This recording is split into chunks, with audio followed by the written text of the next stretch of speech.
A Câmara Municipal de Matão está reunida em sessão solene em comemoração à 11ª Semana Chico Xavier, um homem chamado amor, que tem como objetivo divulgar as obras e ensinamentos transmitidos à sociedade pelo maior psicográfico e médium de todos os tempos, Chico Xavier. Solicitamos aos senhores vereadores para que tomem assento em local reservado para a realização da presente sessão. Vereador Aguinaldo Navarro de Souza.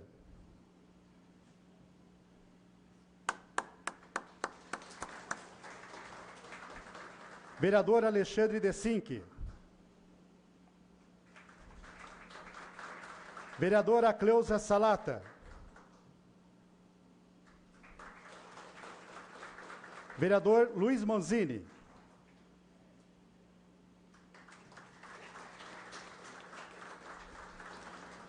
Passaremos agora à composição da mesa, que dirigirá os trabalhos dessa sessão solene.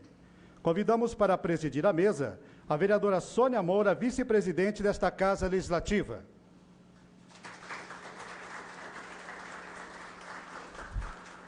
Convidamos, com muita honra, o professor Moacir Maturo, vice-prefeito, que neste ato está representando o prefeito municipal, o senhor José Edinar Schettini.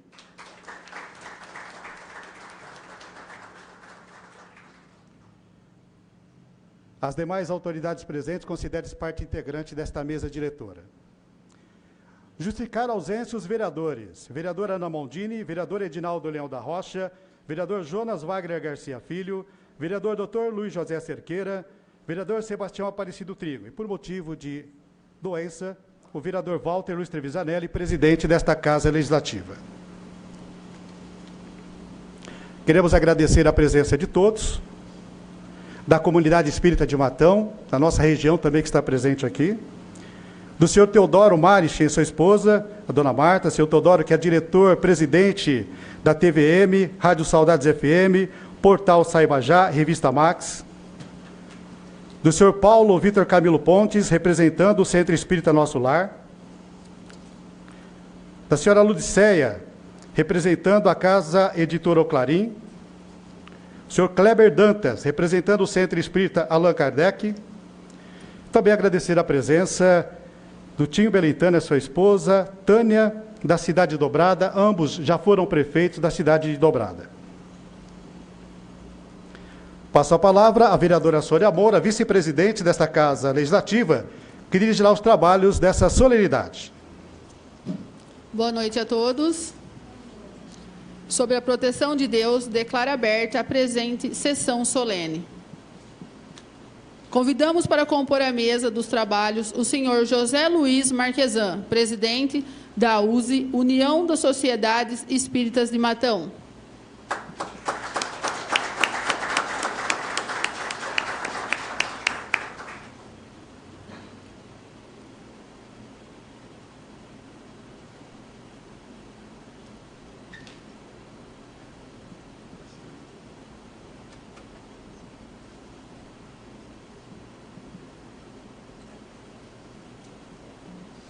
Convidamos para compor a mesa dos trabalhos o doutor Eliseu Florentino Mota Júnior, da cidade de Franca, o orador desta noite.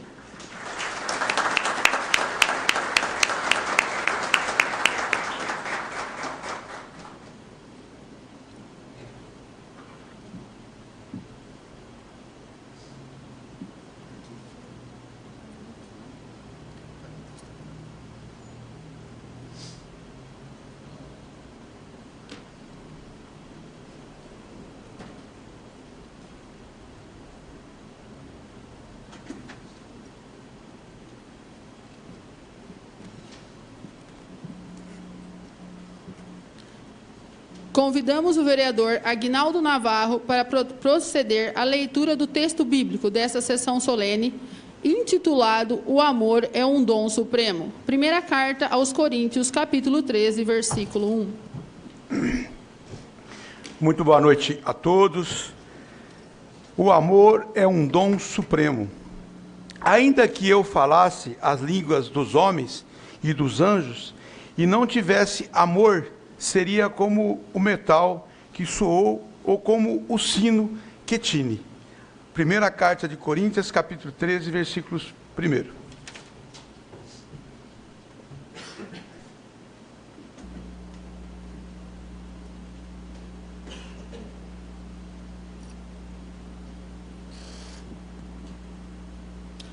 Convidamos a todos que possam, para em pé, ouvirmos a execução do hino nacional.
Solicitamos ao vereador Luiz Manzini que proceda à leitura da Lei número 3.804, de 7 de novembro de 2006, de autoria do vereador Moacir Maturo, legislatura 2005 a 2008, que permite a presente honraria.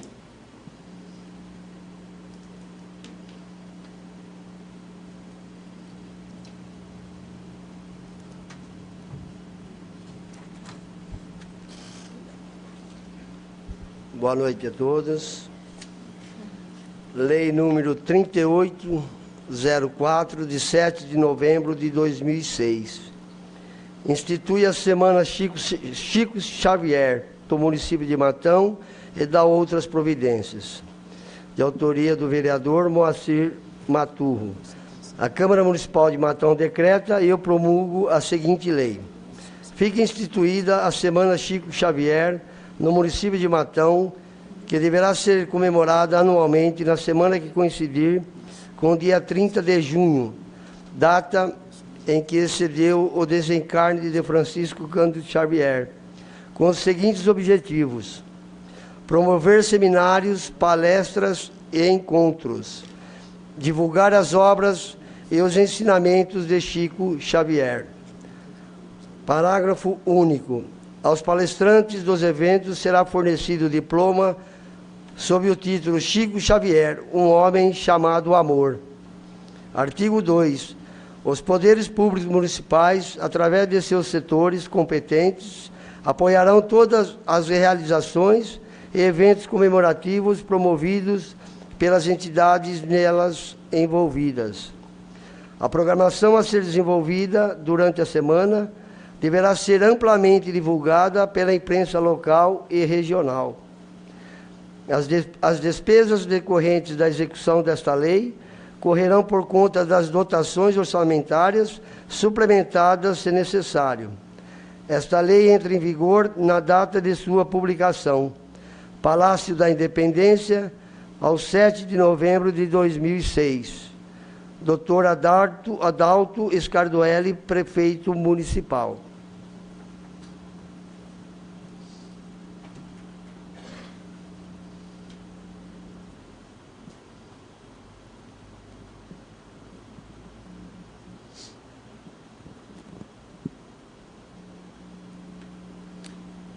Nesse momento, convidamos para fazer o uso da palavra o vereador Aguinaldo Navarro.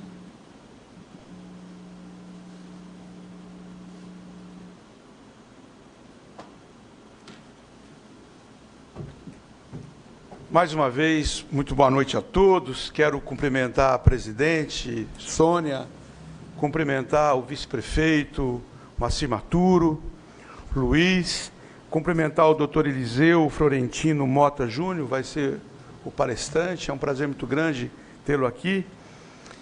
E eu quero cumprimentar aqui o Teodoro Marichem, em seu nome, cumprimentar todos os presentes. Já faz que eu não venho aqui, Moacir, em sessão solene, uns 2 anos e meio. E hoje eu fiz questão de estar aqui, porque falar de Chico Xavier, e eu não sou espírita, viu? Mas eu tenho um apreço muito grande pelas entidades espíritas da nossa cidade, que faz um trabalho sensacional. Um trabalho de ajuda ao próximo muito grande.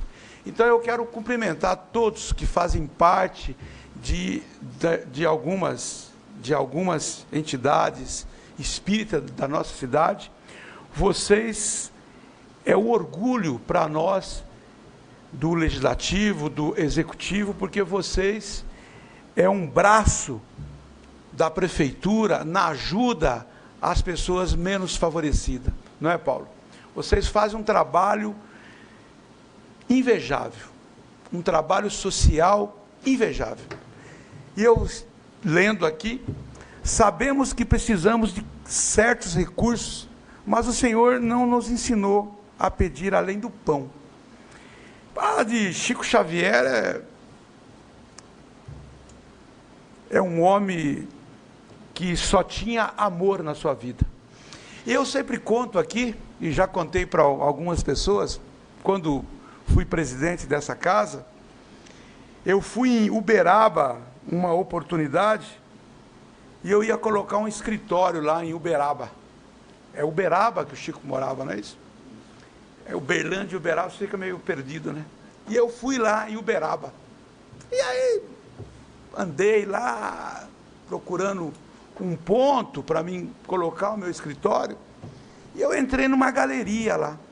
E lá tinha uma senhora, assim, não tão senhora, mas uma senhora já de uma idade, e um senhor muito simpático, e um jovem. um jovem de uns 35 anos. E eles falavam de Chico Xavier com intimidade, né? Que espírita, acho que de nascimento, pessoas que realmente conheciam o espiritismo. E aí, o moço me convidou para ir na casa dele, queriam que eu posasse lá, os caras simpáticos. E ele disse que numa oportunidade, numa sessão espírita lá com o Chico, lá, é assim que vocês chamam, né? E o Chico estava muito doente. E ele, apaixonado pelo Chico, né? Quem que não se apaixona por um homem que é uma luz, né? Ele, no meio de uma multidão, ele olhou para Chico Xavier e disse assim: Deus, tira a metade da minha vida e passa para o Chico, para ele permanecer mais aqui na terra. E lá, quando, não sei que hora da noite, acabou a sessão, ele foi embora. Quando ele sai lá, o Chico, de frente dele, fala assim, ó: Deus abençoe você, muito obrigado. Então isso me emocionou tanto que eu sou meio chorão, né? E aí me emocionei, as pessoas se emocionaram. Mas você vê como era Chico, né?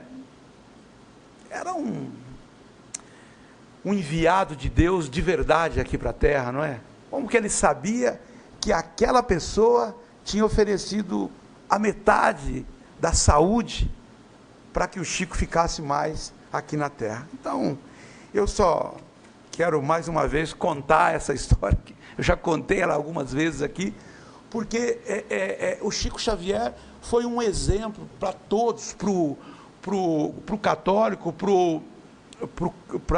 o evangélico, não é? E para vocês que são espíritas, Chico Xavier é um homem chamado amor, porque realmente ele veio nessa terra para fazer o bem, e fez o bem muito, muito, muito. Conheci na oportunidade o filho adotivo dele e a esposa, na oportunidade, uma época que eu trabalhava no banco. Então, gente, só quero mais uma vez agradecer a todos vocês, e aqui dizer muito obrigado a todos vocês, família espírita, que fazem esse trabalho social para a nossa cidade. Muito obrigado mesmo. Fiquem com Deus. Um abraço a todos. Muito obrigado.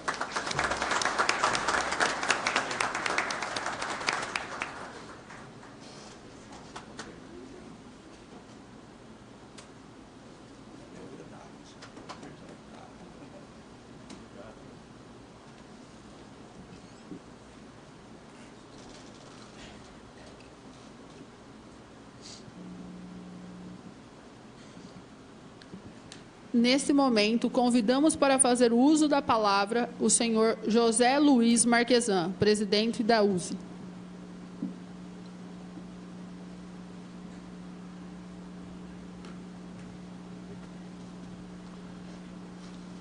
Boa noite, vice-presidente Sônia Moura. Boa noite, Moacir, vice-presidente, vice-prefeito de Matão. Boa noite, doutor Eliseu, meu grande amigo, antigo amigo. Senhoras, senhores e demais autoridades aqui presentes. Em nome da União das Sociedades Espíritas de Matão, venho aqui colocar o meu agradecimento à presença de todos e expressar a minha alegria. Hoje é dia de festa para o Movimento Espírita de Matão. Nós estamos homenageando um apóstolo de Jesus,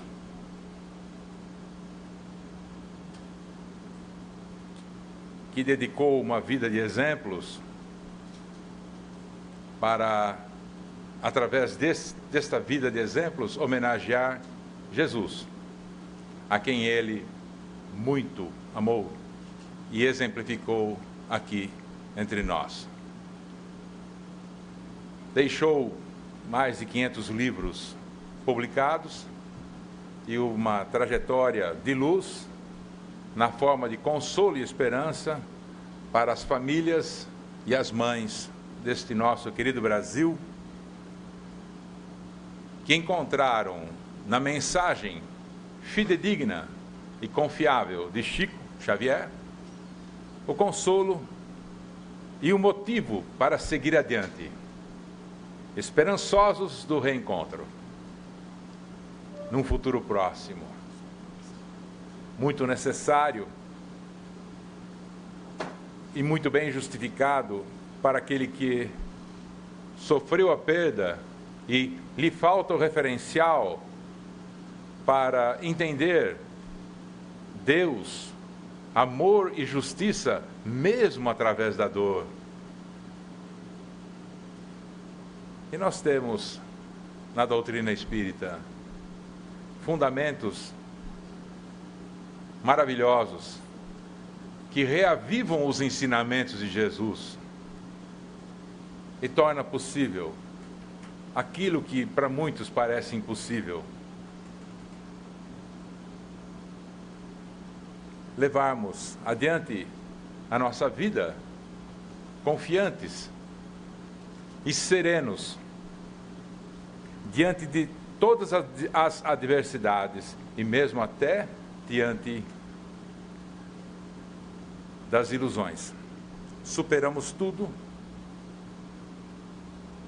e Chico Xavier deixa para nós mais este exemplo. Então nós estamos, hoje para nós, como eu disse, é dia de alegria no Movimento Espírita de Matão.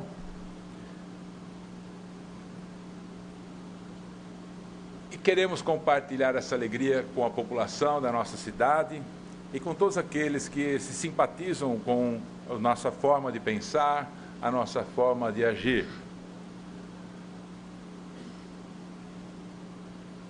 E agradeço a todos a oportunidade de estar aqui.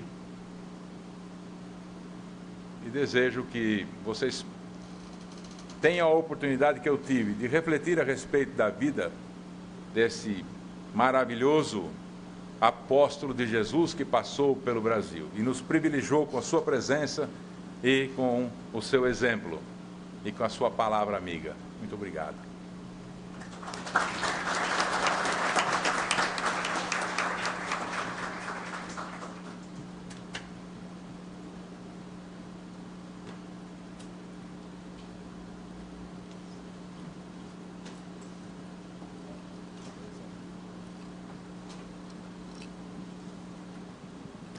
Gostaria de agradecer a presença do seu senhor Edo Mariani, da comunidade Caibar Schutter. Convidamos o doutor Eliseu Florentino Mota Júnior, orador desta noite, para fazer o uso da palavra.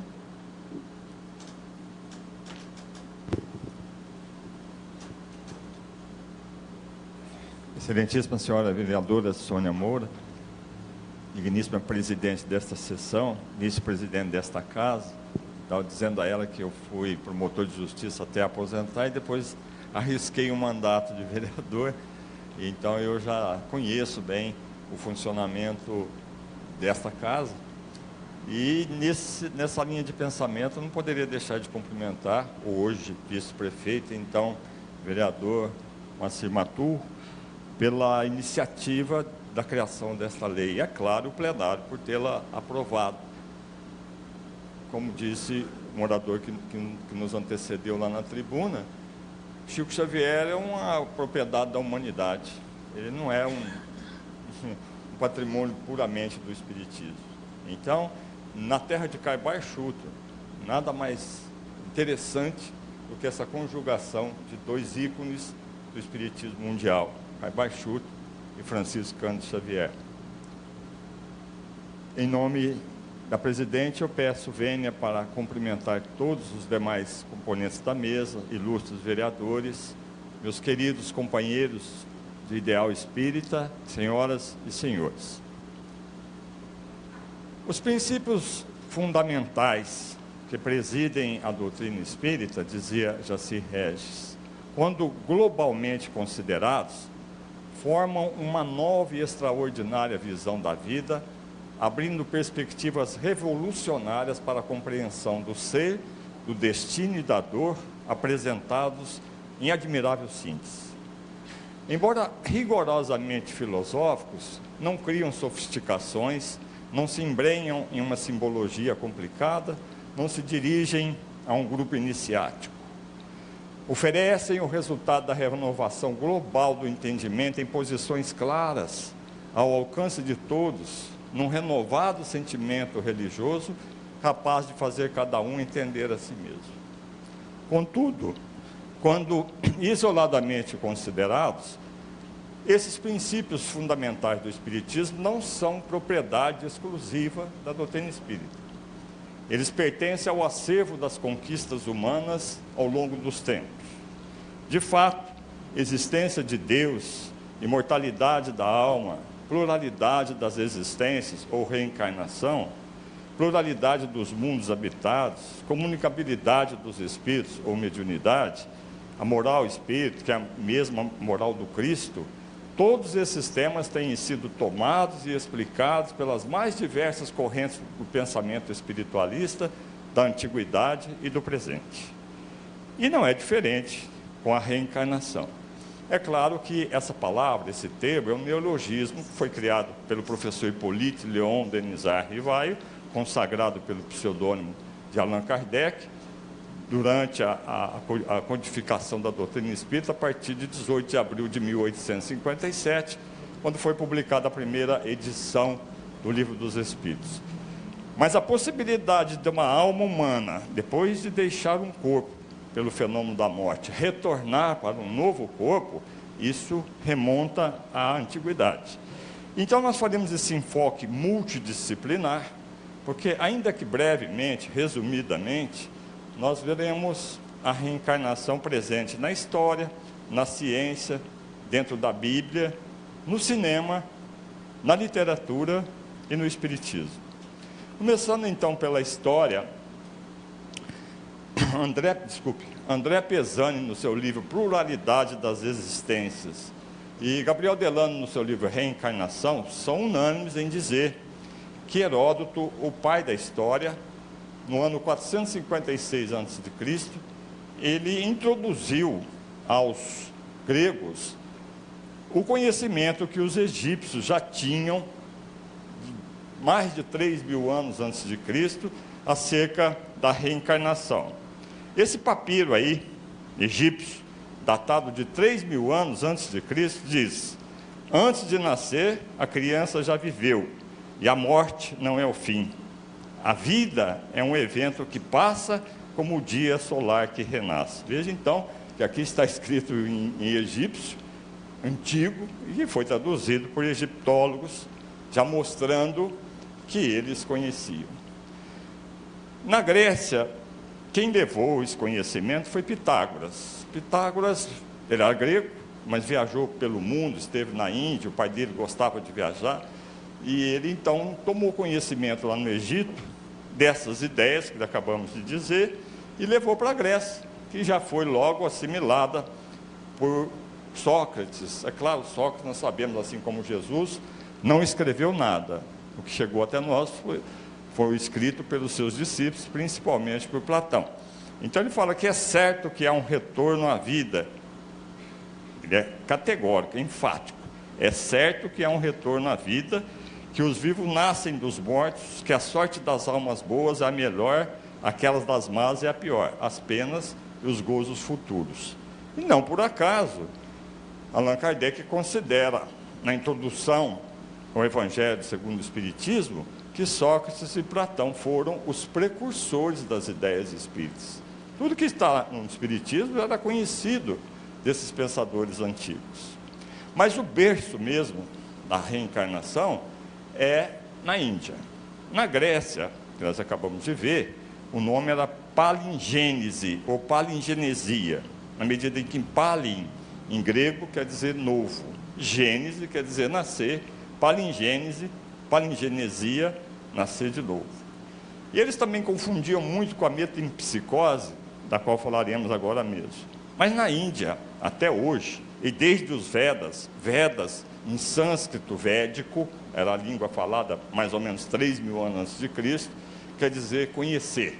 São 4 livros sagrados, que tem muitos mantras, esses mantras hindus todos estão contidos nos Vedas, e ele já dizia lá, 2.000 anos antes de Cristo, provavelmente os Vedas sejam mais antigos, eles eram passados verbalmente, oralmente, de pais para filho. Ainda há regiões na Índia que o conhecimento ainda é transmitido apenas oralmente. E ele dizia lá, aqui também, escrito em sânscrito védico, antigo, que depois evoluiu para o sânscrito clássico, da mesma forma que nos desfazemos de uma roupa usada para pegar uma nova, assim a alma se descarta de um corpo usado para se revestir de novos corpos. Estamos falando em 2.000 anos antes de Cristo. Lá na Índia também, o Bhagavad Gita, que é a representação do Deus Supremo, que é o Krishna, e o seu guerreiro Arjuna, Krishna está aí sentado, que é Deus, ele dialoga com esse seu guerreiro, no Bhagavad Gita, e essa tela que eu coloquei propositalmente no início, para vocês irem se acostumando, está escrito ali em inglês. Assim, uma tradução básica, né, no meu inglês macarrônico, que assim como um corpo, uma alma encarnada num corpo atual, passa da juventude para a maturidade e depois para a velhice, de forma similar, essa mesma alma passa de um corpo para outro após a morte. Qualquer pessoa instruída vai achar isso aí uma coisa absolutamente natural.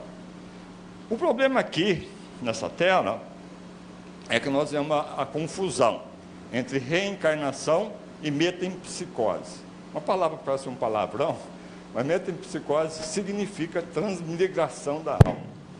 Transmigração da alma. E, se a gente for na etimologia, metem,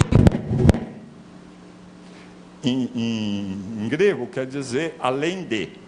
Psicose, psis quer dizer alma, vento, espírito. Então, metempsicose seria além da alma, ou transmigração da alma.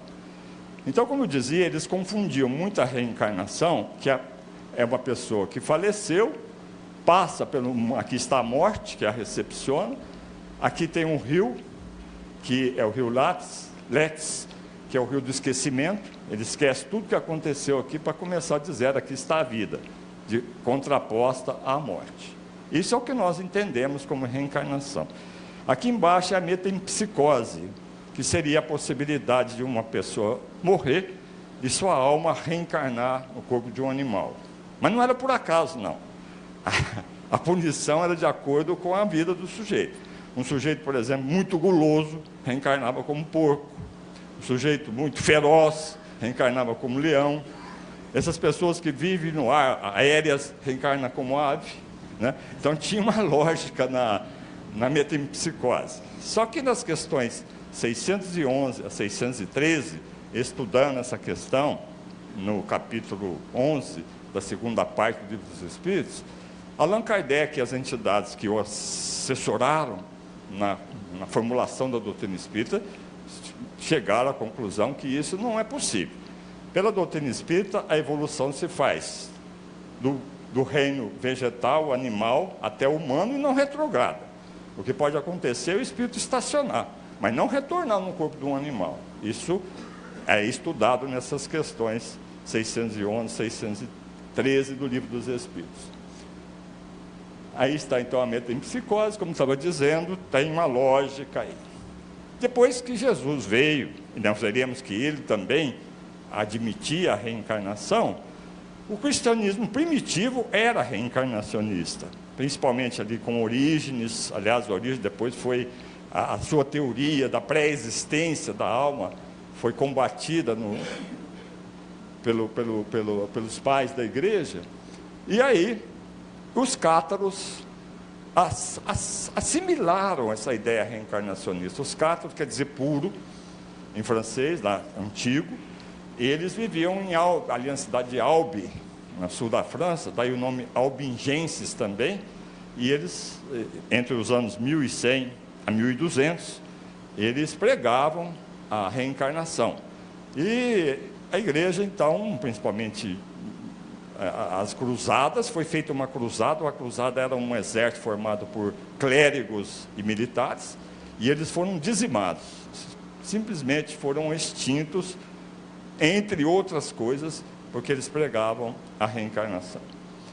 Aí está, eles sendo queimados, uma tela. Bom, rapidamente esse discurso introdutório na história, vamos passar para a ciência.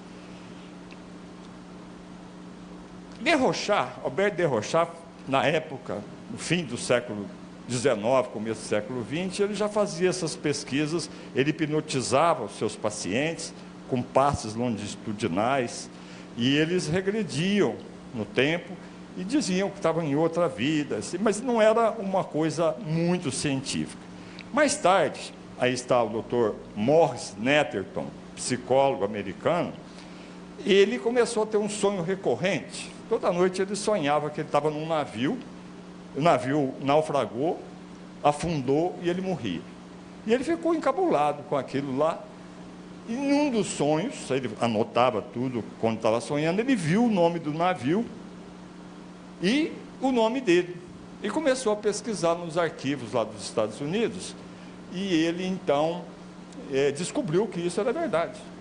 Estava naquele sonho dele, que ele já tinha vivido uma vida, e aquele navio naufragou com ele lá dentro, e ele, então, criou, ele é autor da TVP, Teorias de Vidas Passadas, mais propriamente, vivências passadas, porque a gente pode ter problemas psíquicos. Na verdade, Freud falava em trauma psíquico por analogia, porque trauma em grego quer dizer fratura. Então, você não pode fraturar a alma, fraturar a mente. Então, quando a gente fala trauma psíquico, é um acontecimento. Eu, por exemplo, tive um trauma, eu perdi um menino de 4 anos, queimado, com Tinder. Então, isso é um trauma psíquico, né? Aquilo ali fica ali, você precisa trazer isso, você fazer a anamnese para poder... Então, foi nessa vida.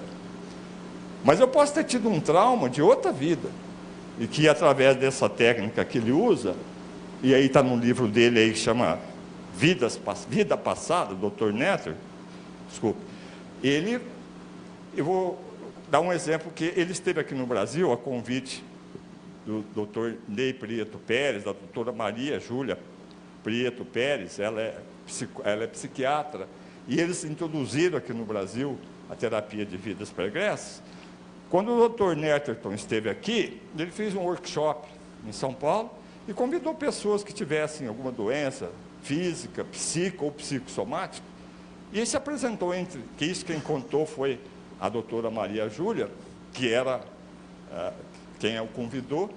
Essa moça sofria, que se apresentou lá como voluntária, de asma, bronquite muito forte, crises que ela praticamente perdia a respiração. Então ele a induziu um sono hipnótico, e ela relatava que estava num patíbulo, estava prestes para ser enforcada num tempo passado.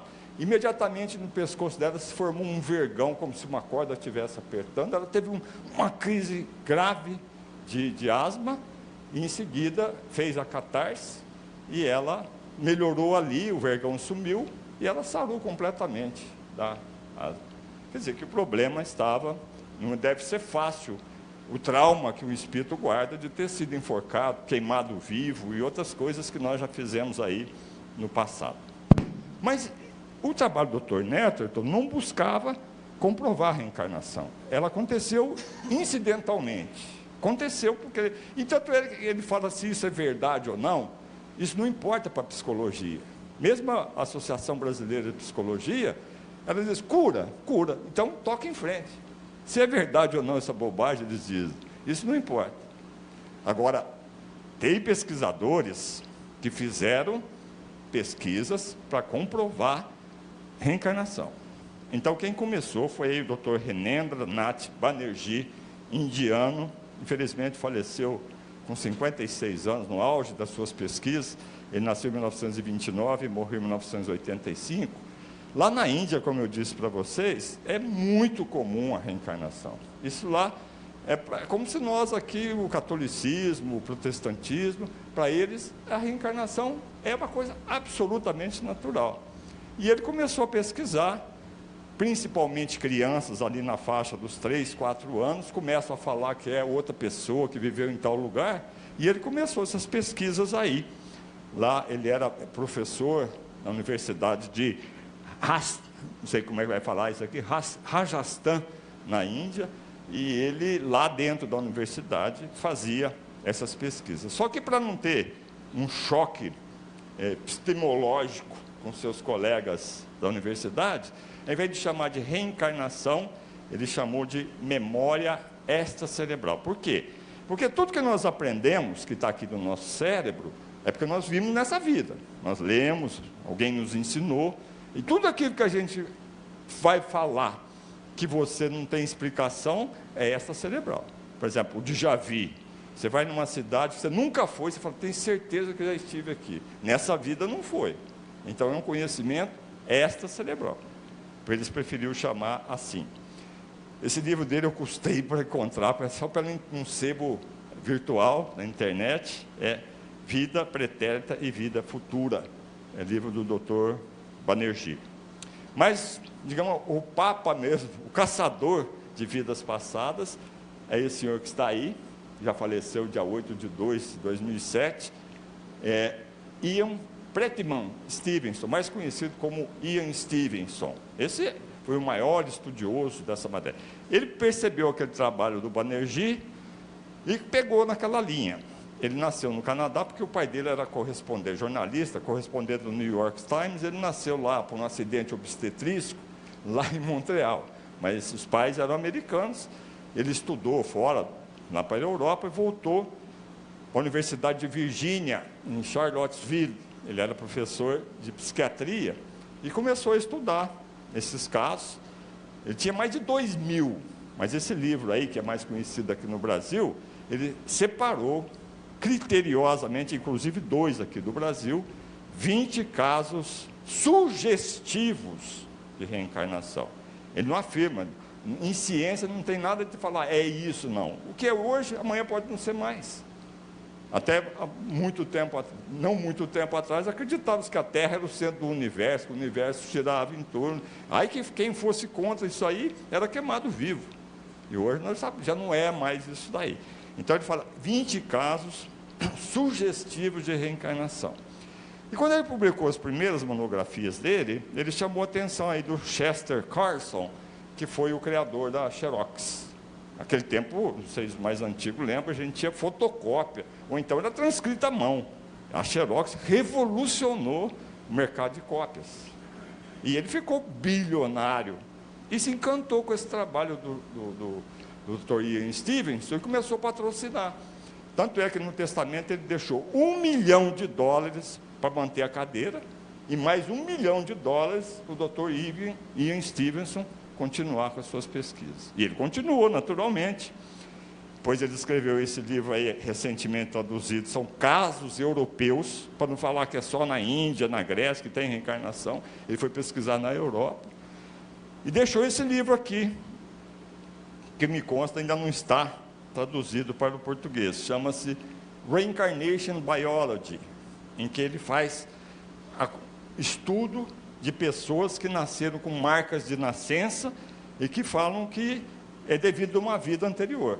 Uma criança que nasce com uma marca nas costas, aqui no peito, onde teria entrado uma bala, projétil, e saiu lá atrás, ela traz as 2 marcas e ele vai estudar aquela criança e vai chegar lá daquela outra personalidade que ele foi. E também as pessoas que nascem com defeitos de nascença, defeitos congênitos. Então, são 2 volumes. Um sobre biologia, né, reencarnação e biologia, em que ele estuda marcas de nascença e defeitos de nascença, relacionados com a reencarnação. Aqui no Brasil, quem foi um dos maiores estudiosos dessa matéria foi aí o Dr. Hernani Guimarães Andrade, junto com a Suzuko Hashizumi, que foi a secretária dele. Ele criou o Instituto Brasileiro de Pesquisas Psicobiofísicas, e eu entrevistei ele, o Aparecido, para a revista internacional de espiritismo lá em Bauru, onde ele havia transferido o instituto. Ele tirou esse termo psicobiofísica desse pensador aí, desse pesquisador italiano, Marco Todeschini, que criou lá na Itália o espaço dinâmica e psicofísica. Por isso é que ele pôs esse nome aqui no Brasil. O livro dele mais conhecido nessa área, foi publicado pela casa editora O Clarim, chama-se Evidências da Reencarnação, Pesquisas no Brasil, 8 casos que sugerem renascimento. Eu chamo a atenção de vocês que não conhecem para essa capa. Essa capa, vocês estão vendo aqui um desenho, mas esse aqui não é um desenho qualquer, não. Isso aqui foi feito pela Alzira Martins Apolo, que é uma esposa do Elfai. Agora eu vou virar a capa para vocês verem. Ficou de cabeça para baixo ali, mas aqui nós estamos vendo um casal, não sei se dá para vocês notarem. Aqui está um feto, e aqui está um feto, aqui que eles chamam de modelo organizador biológico. É o próprio espírito, a partir da... ele que vai comandar um espermatozoide entre 300 milhões de uma ejaculação para fecundar o óvulo. Porque ele precisa que seja aquele espermatozoide para formar o corpo que ele vai habitar. Então, o doutor chama MOB, modelo organizador biológico. E o grande trabalho da Alzira é exatamente reduzir, num plano bidimensional, altura e largura, que ela chamava de pararrealismo, que é um espaço tetradimensional. Aí tá, eu virei de novo, aí dá para ver melhor o casal, né? O momento da concepção. Bom, eles também chamam de casos resolvidos e não resolvidos. O que é isso? Caso resolvido é quando uma criança começa a falar que ele é a reencarnação no fulano de tal, aí eles vão pesquisar, vão lá descobrir, e o menino ou a menina costuma falar, olha, eu morri disso, morri em tal, morei em tal cidade, minha mulher chamava tal, fulano. Eles vão lá e constatam. Tanto a família atual da criança, quanto a suposta família que ele pertenceu anteriormente. Esse caso é chamado caso resolvido. Tanto o doutor Ian Stevens quanto o doutor Hernani trabalhavam assim. E os casos não resolvidos é quando a criança fala que foi uma encarnação de uma pessoa na Itália, por exemplo, é um caso que o doutor cita no livro dele, e que ele não, por falta de recursos ou por falta de condições, ele não pôde constatar. Então, esses casos são não resolvidos. Eu vou citar um dos 8 casos, porque é lá em Franca que aconteceu, que está no livro 8 casos sugestivos de reencarnação. Isso aí que está aí é o centro da minha cidade, aqui é um relógio do sol, não sei se vocês conhecem, nós conseguimos ver o horário aqui. Meu pai era encabulado, isso aí, né? E ele era muito crente, não sei se vocês estão vendo aqui, a igreja está lá atrás. Eu me postava aqui e falava, pai, são 11h15. Como é que você consegue? Foi lá na igreja, lá atrás, né? Porque é complicado para ver a horário nisso aí. Então, isso aqui é o símbolo de Franca, pus aí só para saber que esse caso foi lá. No livro chama-se o caso Rogério e Manuel Jerônimo. Vou contar então para vocês um caso, e serve para todos eles como é que eles pesquisavam. Eles fazem um inquérito. Diz ele que ele tomou conhecimento desse caso através de uns artigos publicados no jornal A Nova Era, de outubro, dezembro, janeiro de 82, janeiro e fevereiro de 83, pelo doutor Agnello Morato. Foi um grande espírita lá em Franca, dentista, humanitário. E o doutor Hernando, tomando conhecimento, ele foi lá estudar o caso. Aqui, é claro, não é o Rogério, eu acredito que ele até está encarnado lá, mas ele nasceu dia 16/7 de 1977, Rogério Fernando Borges de Carvalho. Diz a mãe dele que quando ele fez 4 anos, então foi dia 16 de julho de 81, 2 dias depois ele começou a falar que ele era o Manuel Jerônimo, que foi um curador antigo lá, daqueles chamado Preto Velho, que fazia cura, benzeduras, esse negócio tudo, e já tinha falecido em 1945. E o menino começou a falar que ele era o Manuel Jerônimo, que ele morreu mordido de uma cobra, que ele morava lá em Miramontes, é um bairro lá de Franca. E aí a mãe dele foi lá no Chico Xavier, foi lá no Chico e Uberaba, explicou para o Chico, ela falou, você procura o doutor Agnello lá em Franca, porque para mim aqui de Uberaba fica difícil de resolver.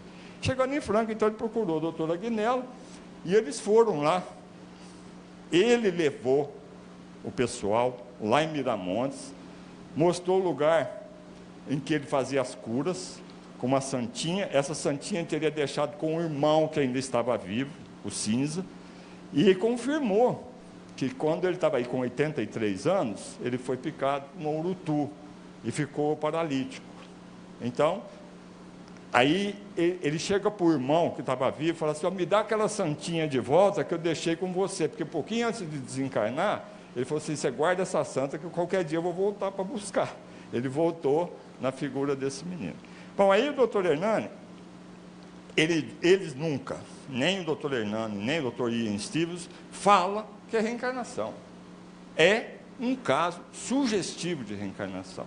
E eles deixam no fim de cada caso para o leitor decidir que pode ser uma fraude. Por atrás de dinheiro, atrás de fama, a criança e a família começam a inventar essas histórias. Mas ele não deu dinheiro lá, não foi o instituto que procurou eles, então fica muito difícil de ser fraude. A outra hipótese é criptominésia. Cripto quer dizer escondido, oculto. Minésia, memória. Então, segundo os parapsicólogos, que eles não aceitam a reencarnação, Padre Quevedo em primeiro lugar, né? Claro. Então, eles falam que a criança ouviu aquilo ali, ainda talvez até no útero materno, eles comentando, e ela guarda aquilo, então, criptominésia, e mais tarde ela começa a falar isso daí. É uma hipótese. Ou a percepção extrasensorial. Essa aqui é difícil. Segundo esse pessoal que quer explicar a reencarnação, ou esses casos, esses fenômenos dessas crianças que falam que estão reencarnadas, segundo eles, existe um universo paralelo além desse nosso, onde está toda a nossa vida, tudo que você já viveu, você, eu, está tudo ali num universo paralelo. Então, esse acontecimento, no caso desse senhor lá, estaria ali num nicho, no tempo e espaço, e essas pessoas que falam isso, essas crianças, elas têm uma antena super sensível, elas conseguem entrar lá nesse nicho, no espaço-tempo, e vai lá buscar essas ideias que ele fala, que ele foi a reencarnação. Uma hipótese. A mais recente, eles estão falando agora da memória genética, aí é um livro em espanhol. Aí eles estão dizendo que essas crianças que lembram, que falam outras línguas, sem ter aprendido, chama xenoglossia, xeno estrangeiro, glossia língua, elas, os pais, além de transmitir a herança genética pelo DNA física, que é o cabelo, a semelhança física com o pai ou com a mãe, pelo RNA, o ácido ribonucleico, eles transmitem também a memória deles. Então, daí o pai tinha conhecido Manuel Jerônimo, e quando ele fertilizou a esposa, já transmitiu ali geneticamente essa memória para o menino. E, por fim, a incorporação mediúnica. Então, não é nada de reencarnação. O Manuel Jerônimo incorporou no Rogério e começou a fazer as curas, conversar. Até o cachimbinho do Manuel Rogério ele tem. Então, seria uma possibilidade. Isso não é, porque normalmente quando o espírito se comunica, ele fala que é ele, através do médium. Ele está apenas usando o instrumento do médium para falar. Mas ele nunca fala que é a própria criança. Eles chamam de intermissão, aquilo que em espiritismo nós chamamos de erraticidade, que é o período que vai entre uma morte e o futuro renascimento, que eles calculam, com base em pesquisas, que a gente permanece, em média, 250 anos entre uma encarnação e outra. Média, porque se a gente pegar um extremo, pessoas que ficam lá séculos, até milênios, ou crianças que renascem quase imediatamente, 1 ano, 2 anos depois. Bom, agora vamos esquecer a história, a ciência, vamos ver a Bíblia. Eu recomendo a vocês, e esse livro aqui foi escrito por um clérigo americano, ele não é espírita, e ele vai, mas com muita elegância, escreve muito bem, discordar naquilo que está na Bíblia, entre reencarnação ou ressurreição. Porque as crenças tradicionais, judaico-cristãs, catolicismo, protestantismo acreditam que há ressurreição da carne e não reencarnação. E vocês vão ver que o mesmo texto está na Bíblia, cada intérprete chega à sua conclusão. E eu gosto de começar aqui explicando a diferença entre três coisas: ressuscitação, ressurreição ou reencarnação. Ressuscitação é um termo médico, tanto é que vocês pesquisarem com esse nome aí no Google, vocês vão encontrar vários artigos de médicos já propondo a mudança do processo de ressuscitação que eles usam lá para a reanimação. É quando a pessoa tem uma parada cardiorrespiratória e eles fazem essas manobras aqui para poder restaurar a vida da pessoa. Se eles conseguem, essa sim ressuscitou. Não é ressurreição, ressuscitação. Durante esse período, eles, pacientes que passam por aquilo que chama EQM, experiência de quase morte, eles falam que realmente eles saem do corpo, ficam ali até em cima, eles narram com detalhes o que estava acontecendo ali, tal hora caiu um instrumento, o senhor falou qualquer coisa, isso aí que eles chamam de EQM, experiência de quase morte. Se a pessoa volta para cá, então ela está ressuscitada. Se ela fica de lá, já era, né? Desencarnou, aí não dá mais. O caso de Lázaro. O que aconteceu com Lázaro?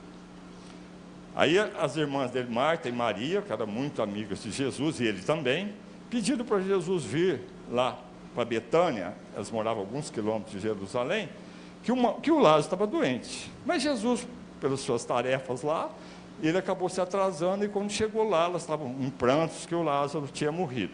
Então Jesus vai lá ao túmulo, naquele tempo, vocês sabem, o túmulo era uma caverna, com uma pedra que vedava, mandou tirar a pedra, e a Marta ainda falou a Maria, não sei agora, Senhor, deve estar cheirando mal, porque já faz 4 dias, abre aí. Aí ele fala, Lázaro, levanta-te, vocês sabem disso. Então, Lázaro estaria morto? Eu acredito que não, porque Jesus mesmo diz, eu não vim destruir a lei, mas fazê-la cumprir. Ora, se alguém está morto, não pode renascer, porque senão ele estaria destruindo a lei. Então, Kardec, nas questões 421, 422, 423, ele estuda a letargia e a catalepsia e morte aparente. São diferentes. A letargia é completa.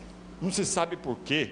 Tem pessoas que suspendem todos os movimentos, todos os batimentos cardíacos, respiração, mas ela está viva. A chamada morte aparente. A letargia é total. A catalepsia é menor. Aí já para perceber que a pessoa está viva. Então acredita-se que Lázaro estava letárgico. E nessas questões que eu falei, quando Kardec estuda com os espíritos, um fluxo magnético, um passe muito potente, consegue tirar a pessoa da letargia. E Jesus, o magnetismo é com ele. Então ele vai lá, vocês estão vendo aí, ele dá um passe, que é invisível. É claro que essa chama aqui a gente está imaginando, porque não é visível a olho nu. Mas essa energia que ele joga no Lázaro faz retomar a vida e superar a letargia em que ele se encontrava. Bom, agora vamos ver ressurreição dos corpos. Ressurreição, segundo o conhecimento, o que se acredita, está na Bíblia realmente, principalmente em Mateus, que Jesus, no final dos tempos, virá de volta no dia do juízo final, e aí todas as pessoas que já morreram ressurgirão, retomarão os seus próprios corpos e serão julgadas. Aqui ele está julgando, aqueles que serão culpados serão lançados no inferno, e aqueles que serão salvos irão para o céu. E, no Antigo Testamento, segundo esse livro aí do José Reis Chaves, A Reencarnação, no livro de Jó estaria consagrada a reencarnação assim, no capítulo 14, versículos 10 a 14. Quando o homem está morto, vive sempre. Acabando os dias da minha existência terrestre, esperarei, porquanto a ela voltarei de novo. No Novo Testamento, eles afirmam, eu estou dizendo aqui o que esses pensadores dizem, que Jesus acreditava na reencarnação, porque o profeta Malaquias, que foi o último livro do Velho Testamento, depois passaram 500 anos até que Jesus veio, Esse período é chamado período intertestamentário, entre o Velho e o Novo Testamento. E ele previu que um dia viria o Messias, mas ele seria precedido pelo profeta Elias, que haveria de voltar. Então, quando Jesus transfigura, nessa passagem de Mateus 17, ele sobe no morro, leva o Tiago, leva o Pedro e o João. Quando ele chega lá, ele se transforma, fica resplandecente e aparecem Elias e Moisés. E os discípulos falaram, bom, esse aí tem que ser mesmo o Filho de Deus. Então, quando eles estão descendo do morro, Jesus fala assim, ó, vocês não comentem nada sobre isso que vocês acabaram de ver, enquanto o Filho do Homem não ressuscitar. Ele falou assim, mas os profetas dizem que é preciso voltar Elias. Aí Jesus falou assim, Elias já voltou, mas eles não o trataram como deveriam. Ou seja, eles perceberam que ele estava falando de João Batista, porque João Batista seria a reencarnação de Elias, e vocês sabem que ele perdeu a cabeça aí por causa da Herodíade, que era a mulher do Herodes, mais a filha dela, Salomé, fizeram uma macunação ali e acabaram pedindo a cabeça do João Batista, literalmente numa bandeja. Agora, onde eles veem claramente que Jesus era reencarnacionista, é no diálogo dele com Nicodemos. Nicodemos era um fariseu, uma seita complicadíssima. Jesus não tinha uma boa relação com eles, não. Chamava eles de raça de víboras, túmulos caiados por fora, cheios de podridão por dentro. E aí, mas ele se dava bem com o Nicodemos, que era um membro lá do Sinédrio, que era do tribunal lá. E o Nicodemos ia à noite conversar com Jesus para não ser visto. Ele sabia onde Jesus estava. Então ele chega lá, mestre, diz assim para Jesus, ninguém pode fazer o que o senhor faz se não for por Deus. O senhor deve ter vindo para ensinar a gente. O que é preciso para ganhar o reino dos céus?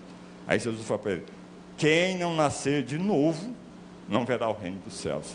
Na medida que nós entendemos como reino dos céus, a plenitude de perfeição que nós conseguimos chegar. E aí o Nicodemo fala assim, mas como? Veja até essa tela, a indignação dele. Como posso eu, um velho, entrar de novo no ventre da minha mãe e nascer de novo? Aí Jesus fala assim, bom, você é mestre em Israel, não sabe essas coisas? Então o que adianta eu te falar das coisas do céu? Mas eu te asseguro que ninguém pode ver o reino dos céus se não nascer de novo. Cinema. Para quem gosta de cinema e gosta desse tema, tem um box. Esse box tem 3 filmes dentro dele. São 6 horas de vídeos extras, além dos 3 filmes. Vídeos extras, o que seriam? Comentários de pessoas conhecidas, espiritistas, Dr. Hernando Guimarães Andrade, Dr. Marlene Rossi, Severino. Bom, tem lá a reencarnação de Mânica. Cada vez que eu vou fazer essa palestra, eu assisto esses 3 filmes. Então, como eu faço a palestra quase que mensalmente, você já imagina quantas vezes eu assisti esses filmes, né? A Mânica, essa menininha, e aqui é o padre David, que é um missionário lá no sul da Índia. Essa menina começa a falar que ela já viveu outra vida no Nepal. O Nepal era um pouco distante dali. E ninguém acredita nela, mas o padre vai lá e encontra ainda o viúvo dela. Não vou falar porque às vezes vocês querem ver o filme depois, né? Esse daqui acho que todos já viram, né? Foi traduzido como Minha Vida na Outra Vida, mas o título em inglês é Yesterday Children, Crianças de Ontem. Por quê? Porque essa senhora aqui, Jenny Cocker, que morava nos Estados Unidos, mora ainda, ela começou a ter uns insights, uns sonhos que ela viveu na Irlanda. E ela vai lá, faz uma pesquisa com o filho e encontra ainda filhos dela. Ela morreu em 1932, reencarnou nos Estados Unidos e deixou crianças. Quando ela volta lá, essas crianças já estão mais velhas que ela, naturalmente, mas ela se reencontra com eles. E a Shirley MacLaine, esse filme dela também é muito bom, tem um livro dela, Minhas Vidas, e depois ela mesma produziu, protagonizou, ela interpreta ela mesma no filme, que é Minhas Vidas. Na literatura, eu vou citar só um aqui, mas são casos verídicos. Esse menininho aqui, ó, chama James Leininger nessa vida. Esse livro aqui não tem mais que uns 10, 15 anos. Ele começou a ter sonhos com avião e começou a falar que ele estava sufocando e morrendo, não sei o quê, e conhecia tudo de avião. e a mãe dele, o pai, a princípio relutantemente, depois entusiasticamente, foram estudar e descobriram que ele teria sido esse James Houston Jr., que foi um piloto dos Estados Unidos, que morreu na Segunda Guerra. Encontraram evidência, até o nome, né? Eles nunca ouviram falar nesse James anterior, puseram o nome de James no filho. Aí estão os dois. Esse aqui é o piloto que morreu, esse aqui seria a reencarnação dele hoje, o garotinho. Aí mais uma foto deles. Agora, no Espiritismo, Allan Kardec trata desse tema no Evangelho segundo o Espiritismo, onde ele vai comentar aquele diálogo lá com o Nicodemos, no capítulo 4, ninguém pode ver o reino de Deus se não nascer de novo, que foi a frase que ele falou para o Nicodemos. O que ele trata ali? Ele vai fazer aquela distinção que eu já falei, entre ressurreição e reencarnação, vai mostrar que a reencarnação fortalece os laços de família, e vão ver as instruções dos Espíritos, limites da encarnação e necessidade da encarnação. Mas, afinal, por que o Espiritismo acha que a gente reencarna? Para proporcionar ao Espírito a evolução através da matéria e aprender o amor e a sabedoria. No Livro dos Espíritos, aqui está melhor explicado a reencarnação, a segunda parte, do mundo espírita ao mundo dos espíritos. São 11 capítulos dos espíritos, da encarnação dos espíritos, da volta do espírito extinto à vida corpórea, à vida espiritual, pluralidade das existências, considerações sobre a pluralidade das existências, da vida espírita, da volta do espírito ao mundo corporal, da emancipação da alma, da intervenção dos espíritos no mundo corpóreo, das ocupações e missões dos espíritos, dos 3 reinos. Esses 11 capítulos nos permitem entender que, na visão espírita, o espírito humano, conforme ensinou aí o Herculano Pires e o Cosme Bass, ele passa, primeiro explica o que é espírito, uma chama etérea, um clarão, com o perispírito, ele passa por 6 estados. Então, capítulo 1 estuda o espírito. Capítulo 2, a encarnação dos espíritos. Ou seja, quantas mulheres a gente acha que está grávida nesse momento na face da Terra? Alguns bilhões, talvez. No momento da concepção, aí alguns meses do parto, no momento do parto, e aí o espírito de volta, aí feliz da vida, né? Porque ele está tendo mais uma oportunidade de reencarnar. Então, o primeiro estado que nós encontramos o espírito humano no processo reencarnatório é em trânsito do mundo espiritual para o mundo corporal, e isso só é possível através da mulher. Não existe clone humano, isso ainda é ficção científica. Só através do útero feminino. Então, o primeiro estado, em trânsito do mundo espiritual para o mundo corporal, em processo de encarnação. E aqui, eu chamo a atenção para todos aqui que são pais ou vão ser mães, essas crianças que estão vindo aí, estão abalando as estruturas da família e da educação atuais. Porque elas estão exigindo que os adultos interajam democraticamente com elas, e estão pedindo, exigindo uma reestruturação no sistema educacional, porque elas usam mais o hemisfério direito do que o esquerdo. O hemisfério direito é responsável pela emoção, pela intuição, pelas coisas abstratas. O hemisfério esquerdo dá razão das coisas mais concretas. É como se fosse 2 hard disks, 2 discos aqui do computador que nós temos do cérebro. O da direita nós arquivamos as coisas abstratas. Na direita, as coisas concretas. Por exemplo, nessa noite é provável que você já tenha conhecido uma pessoa nova na sua vida. No momento que você fixou o olhar nela, você grava a imagem no hemisfério direito. E quando ela dizer o nome, então onde eu conheci a vereadora Sônia, a efígie está arquivada aqui no meu hemisfério direito. E no meu hemisfério esquerdo, o nome. Daqui 2, 3 meses eu encontro a vereadora e me esqueço o nome dela. Mas como é que ela chama? Mas eu sei que era a vereadora aqui, porque a imagem está do lado direito e o nome está do lado esquerdo. Então, essas crianças usam mais o hemisfério direito. Porque vocês sabem que o cérebro infantil, até os 12 anos, ele trabalha num ritmo frenético. Há ocasiões em que ele realiza o dobro de sinapses, as comunicações entre os neurônios, do que realiza um cérebro adulto. É o que os neurologistas chamam de exuberância sináptica. apesar desse nome, isso não significa em maior estruturação do pensamento e do raciocínio, mas sim em mais facilidade de aprendizagem, o que explica a facilidade que as crianças têm para aprender uma nova língua, por exemplo. Mas para entender as coisas mais abstratas é preciso experiência de vida. É que o processo de educação, de amadurecimento de uma criança é progressivo, gradual, e se dá pela soma das suas próprias experiências. A finitude da vida, por exemplo, a morte, é assimilada pela criança através de uma série de pequenas perdas. Um brinquedo que desaparece ou quebra, um animalzinho de estimação que morre. A maturidade psíquica leva tempo. Então, muitas vezes esses pais, que às vezes fazem os seus filhos participar desses concursos de misses, de cantores, de voice infantil, e muitas vezes eles podem prejudicar, quanto mais nova a criança, pior, porque eles podem prejudicar o aprendizado dessas crianças, porque elas são submetidas muito cedo à comparação, à competição, e esses episódios de grande estresse, dizem os psicólogos, podem comprometer a capacidade cognitiva da criança e a sua aptidão para fazer associações. Então, vou dar 2 exemplos para vocês dessas crianças que estão chegando aí. Eu tenho um amigo que foi fazer uma palestra lá em Goiás e ficou na casa onde tinha uma menininha dessa aí, dessa nova geração que está chegando. E ela ele tem quase 80 anos, eu tenho 65, às vezes eu já fico preocupado com essas crianças. Ela já começou a chamar de você, nada de senhor esse negócio não. Ela falou, você sabia que a minha cachorrinha está em trabalho de parto? Ele falou, é? Quem te falou? Ele falou, o veterinário. Bom, ele foi lá fazer os compromissos dele.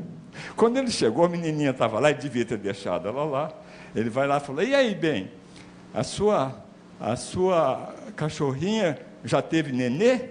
Ela falou, não, ela teve cachorrinho. Quem tem nenê são as mulheres, cachorrinha tem cachorrinho. E o outro amigo meu, já também com uns 80 anos, foi começar a aprender informática.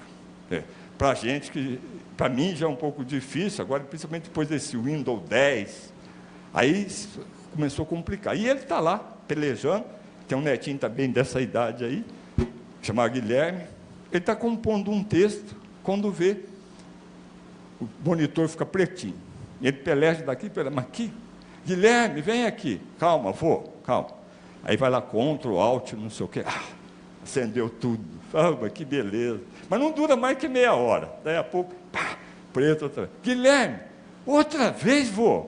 Ô, vô, me diga uma coisa, como é que você fazia para sobreviver antes do meu nascimento? Porque aqui tudo sou eu. Essas crianças estão abalando os alicerces da sociedade. É uma legião de espíritos que veio modificar as futuras gerações de profissionais de todas as áreas, medicina, advocacia, engenheiros, religiosos, e as instituições estarão na mão dessas crianças, nós inclusive, né? Bom, então o primeiro estado que nós vimos, em trânsito do mundo espiritual para cá, em processo de encarnação. Depois, nós vamos ter o capítulo 3º, da volta do Espírito, a segunda parte do Livro dos Espíritos, da volta do Espírito, extinta a vida corpórea para o mundo espiritual. Então, o caminho de volta. Nesse momento, imaginaram quantas crianças estão nascendo no mundo? Nesse mesmo momento também estão morrendo milhares, talvez milhões, nesse momento. Umas ali no leito, aqui está o corpo, aqui já está o espírito já recebido pelas entidades espirituais, aqui está a família encarnada, aqui estão os parentes esperando de lá, ou então pelas ruas aí, né? Homicídio, acidentes, todos eles estão retornando com o resultado do aprendizado que eles tiveram aqui, lá para o mundo espiritual, e vão se acertar lá com a consciência, com Deus. O terceiro estado é vivendo lá no mundo espiritual como espírito, aquele período que eu falei de intermissão agora mesmo. O que ele fica fazendo lá? A vida no mundo espiritual.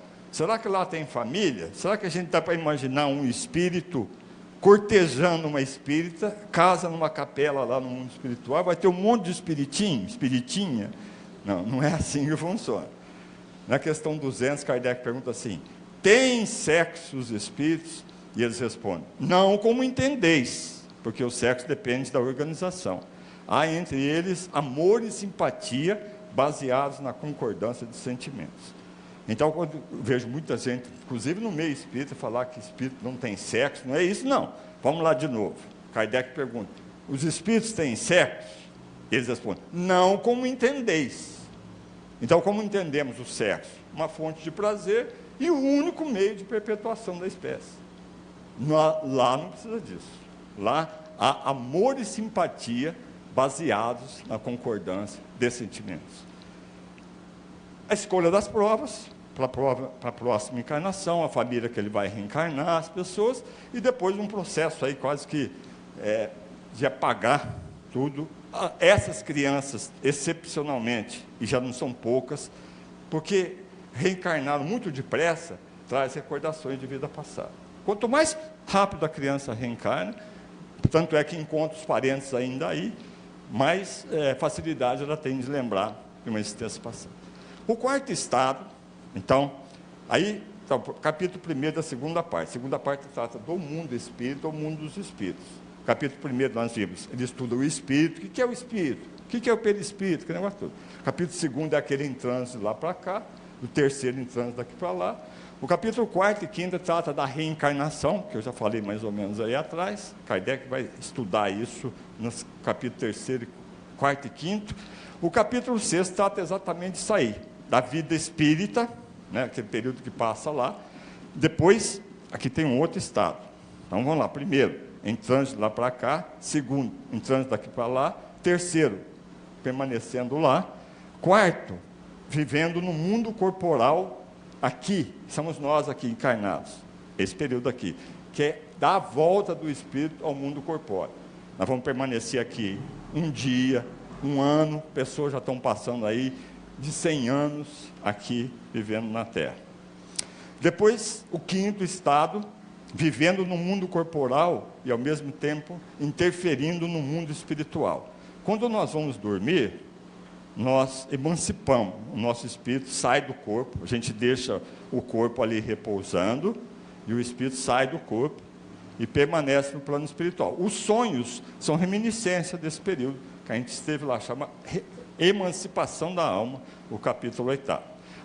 Numa sessão mediúnica, o senhor estava falando da sessão mediúnica, a gente sabe quando o espírito ali presente está encarnado, em algum lugar o corpo dele está dormindo, e quando ele está desencarnado, por causa desse um fio, espécie de um fio metálico, tem uma cor metálica, que está ligando ele lá ao corpo. Se alguém despertar, ou ele despertar espontaneamente, o espírito volta imediatamente para o corpo, ele desaparece ali da sessão.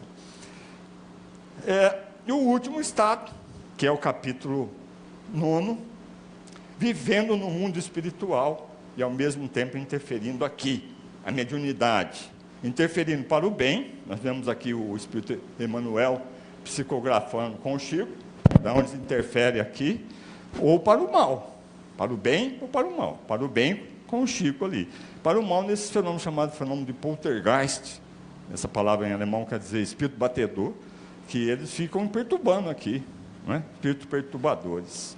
Esses 6 estados dão origem ao capítulo 10, ocupações e missões dos espíritos. E o capítulo 11 trata dos 3 reinos, que vai mostrar a nossa evolução, que começa aqui no reino mineral, passa pelo vegetal, passa pelo animal, passa pelos primatas, que estão os nossos antecessores aí, e passa por toda essa evolução e continua evoluindo rumo ao infinito. O Chico, no livro Parnaso de Além Túmulo, e hoje essa noite estamos prestando homenagem a esse grande espírito que esteve entre nós, de 2 de abril de 1910 ou 1911, porque a biografia do Chico é um pouco complicada. Ele nasceu, chamava Francisco de Paula Cândido. E naquele tempo, para tirar a carteira profissional, precisava ter 12 anos de idade. E ele, quando estava com 11, já precisava trabalhar. Aí o padrinho dele registrou ele de novo. Só que ele não lembrava como é que era o nome dele de batismo. Então registrou ele, Francisco Cândido Xavier, e aumentou 1 ano na vida dele para poder tirar a carteira profissional. Então ele nasceu Francisco de Paula Cândido.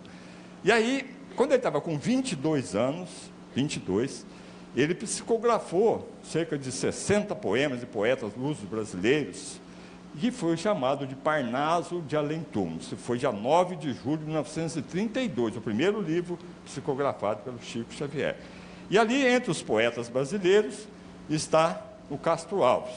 Ambos escreveram um poema bonito, vou falar só a primeira estrofe, que chama Marchemos, porque essa primeira estrofe tem a ver com o que nós estamos falando. Ele diz assim: há mistérios peregrinos nos mistérios do destino que nos mandam renascer.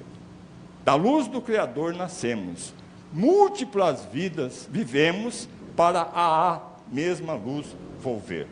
Então essa aí é a primeira estrofe em que Chico resume a reencarnação. E a doutrina espírita, que nos enseja essa percepção da imortalidade, é indubitavelmente a doutrina da libertação. Ela nos amplia os horizontes da vida, nos mostrando que a reencarnação é o único caminho para atingirmos a perfeição que nos é possível atingir. Allan Kardec, o codificador do Espiritismo, estabeleceu como base para o progresso individual e coletivo a educação. Mas não a educação formal que se transmite pela simples memorização de lições, mas essa educação moral, que tem a ver com a transformação moral do indivíduo e se transforma na maior adversária do egoísmo, este sim, o maior inimigo da criatura humana, porque enquanto vicejar o egoísmo no coração dos homens, aí estará presente a miséria moral, que é a geradora de todas as misérias que atingem o homem. E hoje, quando já estamos aí há 17 anos do século XXI, e a sociedade parece que está deslocada, tomando atitudes absurdas, inusitadas, na inútil tentativa de postergar a inexabilidade das leis de Deus, eis que volta Jesus, o Cristo Consolador, pelas páginas fulgurantes da doutrina espírita. Religião nenhuma trouxe descrucificado esse homem incomparável que modificou radicalmente a estrutura do pensamento na face da terra e nos trouxe a luz mirífica do Evangelho que jamais se apagou. Foi o ser mais perseguido da história. Durante 300 anos, 1 milhão de pessoas foram mortas em homenagem a ele, porque o homenageavam. Foram estupradas, empauladas, enterradas vivas, mas todas cantando hosanas. Ninguém, quanto ele, logrou comover tanto o mundo. Lembramos de Buda, e a palavra do príncipe Shakyamuni, ela nos alcandora com a reencarnação. Mas Buda não foi capaz de dar o testemunho da cruz. Lemos o Bhagavad Gita, e a palavra de Krishna nos alcandora com a reencarnação. Mas Krishna não foi capaz de subir uma montanha diante do mar, abrir os braços e dizer: bem-aventurados os pobres de espírito, porque deles é o reino dos céus. E nesse mundo de espírito pobre, é muito difícil ser pobre do espírito da ganância, da crueldade, do orgulho, do egoísmo, do crime. E, no entanto, Jesus os elegeu, esses que têm as mãos vazias de moeda, mas o coração cheio de amor, como herdeiros do reino. E Jesus, então, diz uma velha tradição, que 100 anos antes de Jesus, vivia lá em Jerusalém um profeta chamado Shammai, que ensinava a Bíblia lá no templo. E certa vez um jovem, apressado, aliás, como todo jovem, acercou-se dele e disse: Senhor, o senhor pode me ensinar todo o conteúdo da Bíblia enquanto eu ficar em um só dos pés? E Shammai disse: impossível, meu filho. A Bíblia é um livro complexo, que demanda anos de estudo. O jovem redarguiu: então, para mim não serve. E procurou Hilel, um outro profeta que havia lá, e fez a mesma pergunta: Senhor, será que o senhor poderia me ensinar todo o conteúdo da Bíblia enquanto eu fico em um só dos pés? E Hilel, sorrindo, disse: posso, toma postura. E o jovem colocou-se em um só dos pés e aguardou um longo discurso. E Hilel, ainda rindo, diz: ama, e calou-se.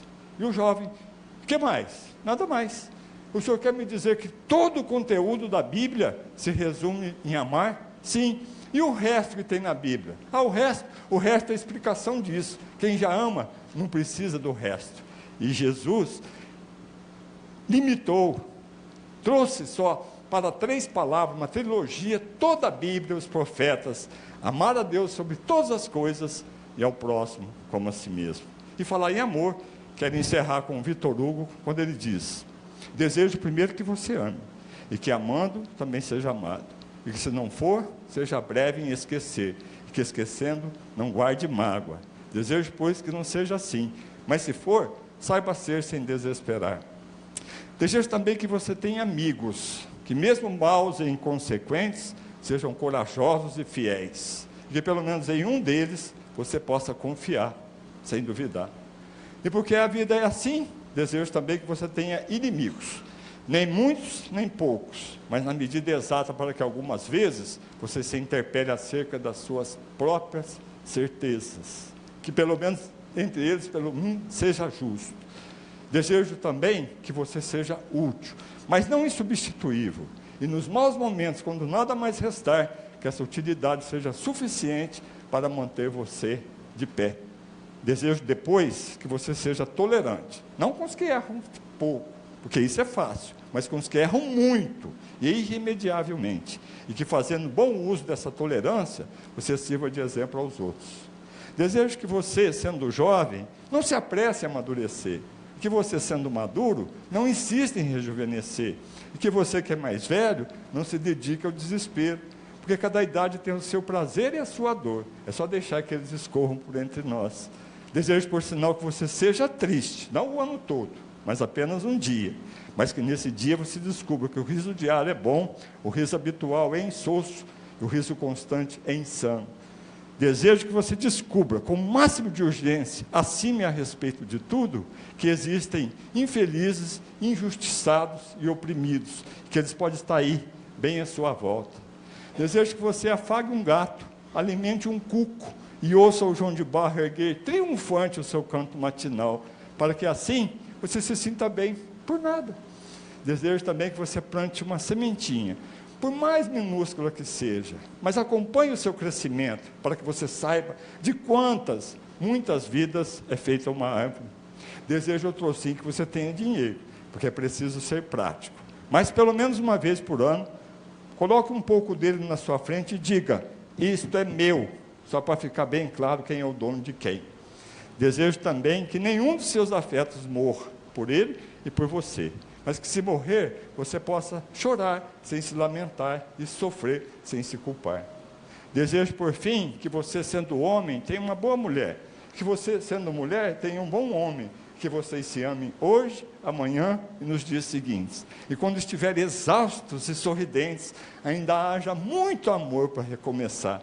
E se tudo isso acontecer, então não tem mais nada a lhes desejar, senão o meu muito obrigado pela sua atenção.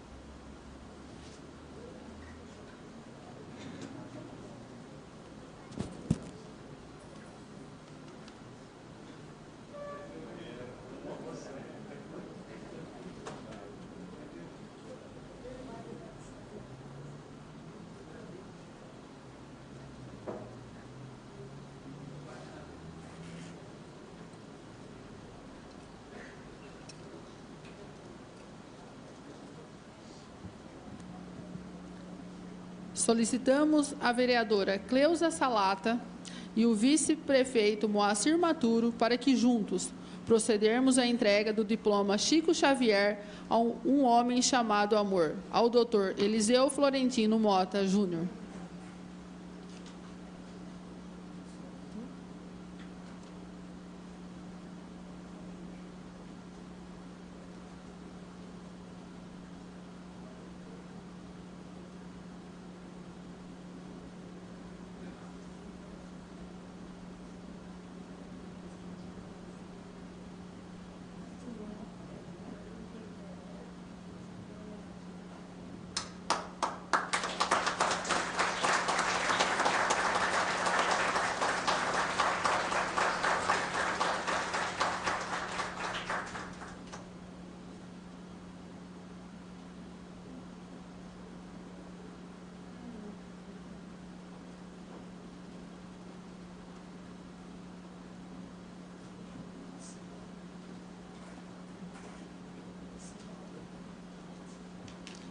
Convidamos para fazer o uso da palavra o professor Moacir Maturo, vice-prefeito de Matão.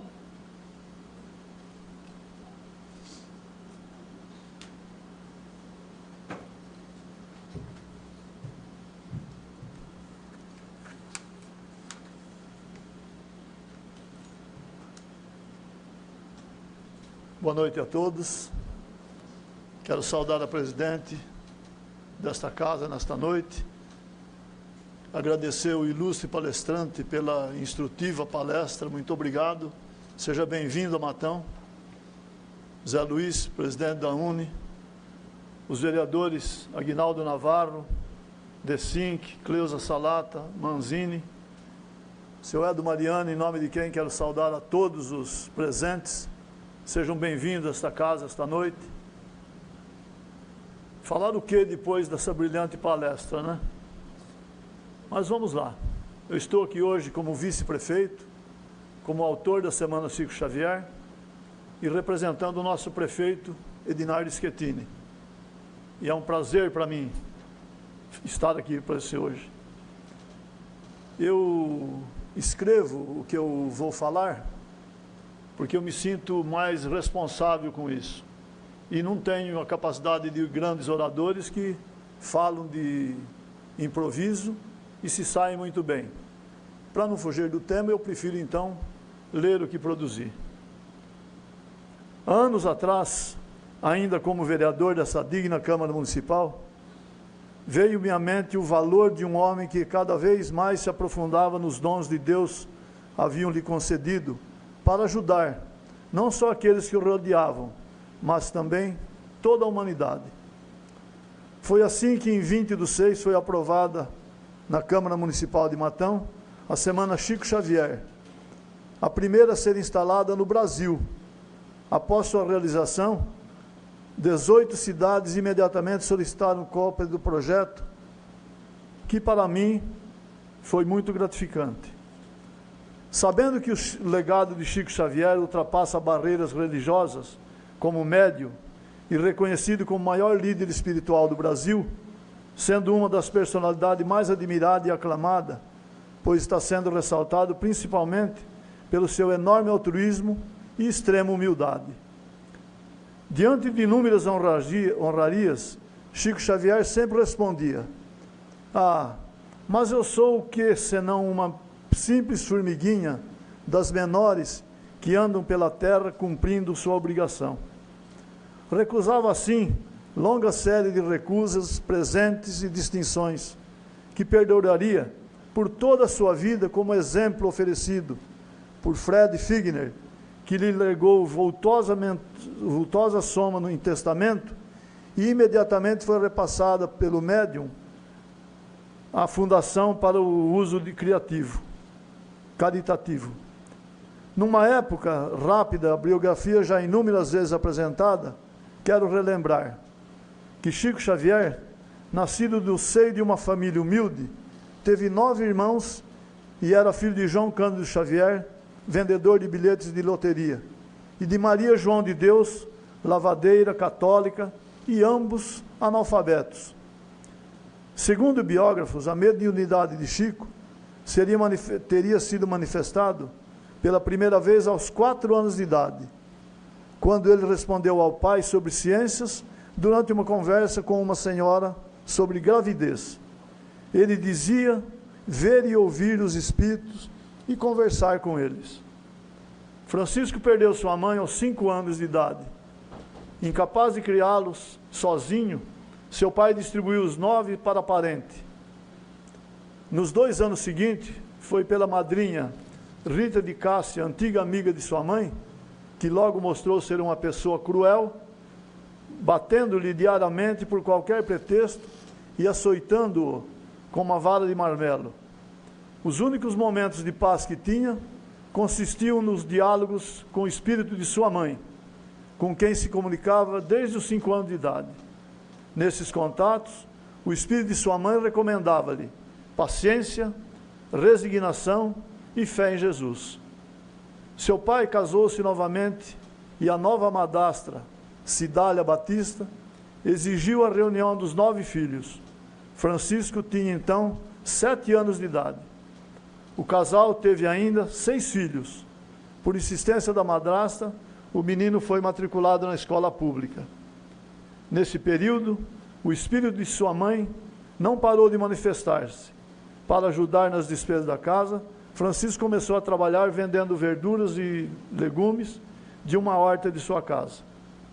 Tanto na escola como na igreja, as faculdades paranormais começaram a causar-lhe problemas. No 4º ano do primário, afirmou ter visto um homem que lhe ditou as composições escolares, mas ninguém lhe deu crédito. A própria professora não se importou. Uma de suas redações ganhou menção honrosa no concurso estadual de composições escolares comemorativo ao centenário da independência do Brasil. Enfrentou descrença dos colegas que o acusavam de plágio, acusação que sofreu durante quase toda a sua vida. Desafiado a provar seus dons, Francisco submeteu-se ao desafio de improvisar a redação com auxílio de um espírito sobre um grão de areia, tema escolhido ao acaso, o que realizou com êxito. No ano de 1924, terminou o antigo curso primário e não mais voltou a estudar. Francisco ingressou como operário em uma fábrica de tecidos, onde foi submetido a rigorosa disciplina no trabalho fabril, o que deixou sequelas para o resto de sua vida. Em 27, por orientação do amigo Francisco, iniciou-se no estudo do espiritismo. Logo deixou de ser católico e tornou-se espírita convicto. No mês de maio desse mesmo ano, recomendando-lhe o estado das obras de Allan Kardec e o cumprimento de seus deveres. Em julho, ajudou a fundar o Centro Espírita Luiz Gonzaga, em um simples barracão de madeira de propriedade de seu irmão. Ainda em julho, por orientação de espíritos benfeitores, iniciou na prática da psicografia, que somente ganhou clareza e nota no livro Parnaso de Além Túmulo, no final de 1931. Este ano, que marca a maioridade do médium e o ano do encontro com o mentor espiritual, à sombra de uma árvore, à beira de uma represa. Severo e exigente, o mentor instruiu-o para ser fiel a Jesus e a Kardec. Em 32, foi publicado o Parnaso de Além Túmulo pela Federação Espírita Brasileira, FEB, contendo essa obra coletânea de poesias ditada por espírito de poetas brasileiros, impressionando positivamente os literários brasileiros. Os direitos autorais de suas obras são concedidas a instituições de caridade.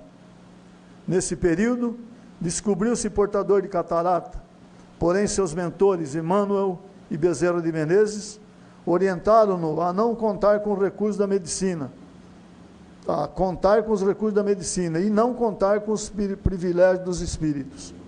Paralelamente, iniciou uma série de recusas de presentes e distinção para toda a vida, como exemplo, o de Fred Figner, que lhe doeu vultosa soma em testamento, repassada pelo médium Efeb para uso caritativo. Porém, com a notoriedade, perseguiram as críticas e as pessoas tentaram desacreditá-lo. Se não, vejamos. No caso Humberto de Campos, no decorrer da década de 30, destacaram-se ainda a publicação de romances atribuídos a Emmanuel e da obra Brasil, Coração do Mundo. Prática do Evangelho atribuído ao Espiritismo de Humberto de Campos, onde a história do Brasil é interpretada pela ótica espiritual e teologia. Essa última obra trouxe como consequência uma ação judicial movida pela viúva do escritor. Em 43, vem a público o livro mais populares e literários, o romance Nosso Lar, o mais vendido, o mais divulgado da extensa obra do médium, que se tornou filme e já havia sido vendido por mais de 2 milhões de exemplares. O caso de Davi Nasser e Jean Manzon. Em 1944, os repórteres Davi Nasser e Jean Manzon fizeram uma reportagem muito pouco simpática sobre o médico na revista O Cruzeiro. Os repórteres fingiram-se estrangeiros e usaram nomes falsos para testarem se Chico era ou não um farsante. e receberam dele, de presente, um livro para cada um. E tiveram, em seguida, uma surpresa, como relatou o Davi Nasser em entrevista à TV Cultura, em 1980. De madrugada, Manzon lhe telefonou e disse: "Você viu o livro que Chico Xavier nos deu?" Disse: "Não." "Então veja." Ele falou e eu fui à minha biblioteca, peguei o livro, onde estava escrito exatamente isso: "Ao meu irmão Davi Nasser, de Emmanuel." A Manzon, que teria feito dedicatória semelhante, pois coisa assim eu tenho muito medo de me envolver com o espiritismo, disse Nasser. Na década de 80 e 90, já havia 2.000 instituições de caridades fundadas e mantidas, graças ao direito autoral de seus livros psicografados ou de campanhas beneficentes promovidas por ele. Em 81, foi proposto a candidatar-se ao Prêmio Nobel da Paz, campanha encabeçada pelo amigo Augusto Sérgio Vanucci, então diretor da Rede Globo de televisão, concorrendo com vultos da época, tais como João Paulo II, prestes a visitar o Brasil, Lech Walesa, líder socialista polonês, Madre Teresa de Calcutá. Mas nenhum deles ganhou. Venceu a instituição da ONU de acolhimento a refugiados internacionais, cerca de 18 milhões de expatriados. No final da década de 90, o médium contava com mais de 400 títulos de livro psicografado. E nesse período, estimava-se que aproximadamente 50 milhões de exemplares de livros espíritas circulando pelo Brasil, dos quais 15 milhões eram atribuídos a Chico Xavier e 12 milhões a Kardec. Apesar de todo o seu conteúdo batalhado e seu autorismo ímpar, sempre aparecia alguém para contestar suas realizações. Mas Chico, com a sua humildade e prudência, nunca desanimava, pois acreditava que quem é perseguido muitas vezes consegue ir adiante, principalmente se estiver sendo perseguida de forma injusta. Mas quem persegue não sai do lugar. Aos 92 anos de idade, o médium nos deixou em 30 de junho de 2002, num momento em que o país festejava a conquista da Copa do Mundo de Futebol. Exatamente como ele desejava, legando-nos isso num psicografado livro. Homenagem e premiação de alcance mundial, psicografias, 450 livros, não admitindo ser autor de nenhum, pois apenas reproduziu o que os espíritos lhe ditavam. E por isso não aceitava dinheiro por nada da venda dos mesmos. Foram vendidos mais de 50 milhões de exemplares em português, inglês, espanhol, japonês, esperanto, francês, alemão, italiano, russo, mandarim, romeno, sueco, grego, húngaro, baile e etc. Psicografou cerca de 10 mil cartas de mortos para suas famílias. Mesmo só tendo estudado até a 4ª série do ensino fundamental, ele escrevia em torno de 6 livros por ano, dentre eles romance, como filosofia, ensaio, apólogo, crônicas, poesia. É o escritor mais lido da América Latina, nota de revista em 2010 admite. Dentre os que conta atualmente com mais de 2 milhões de cópias vendidas, uma de suas psicografias mais famosas teve repercussão mundial. Foi o caso de Goiânia, em que José Divino Nunes, acusado de matar o melhor amigo Maurício Henriques, foi inocentado pelo juiz, que aceitou como prova válida, entre outras que também foram apresentadas pela defesa, um depoimento da própria vítima já falecida, através do texto psicografado por Chico Xavier. O caso aconteceu em outubro de 79, na cidade de Goiânia. O próprio Maurício teria inocentado o amigo, afirmando que o fato não teria passado de um acidente. Maurício teria inocentado o amigo por depoimento psicografado por Chico Xavier, pois foram aceitos como provas judiciais e, entre outros, 3 casos de homicídio internacionalmente representados. O pesquisador da Universidade Estadual de Londrina, Carlos Augusto Pandrea, durante 14 anos estudou cientificamente 400 cartas psicografadas por Chico Xavier em transes mediúnicos, utilizando as mesmas técnicas com que se avalia assinaturas em bancos, polícias e o Poder Judiciário, a grafoscopia. Pandé comparou a letra padrão dos indivíduos antes da morte e depois de carta psicografada, chegando à conclusão que todas as psicografias possuíam autenticidade gráfica dos referidos mortos. O resultado está no livro A Psicografia à Luz da Grafoscopia. O estudo foi publicado pela Revista Científica de Londrina e apresentado em Congresso Nacional diante de mais de 500 profissionais e peritos na área, sem uma única contestação. Homenagens e premiações.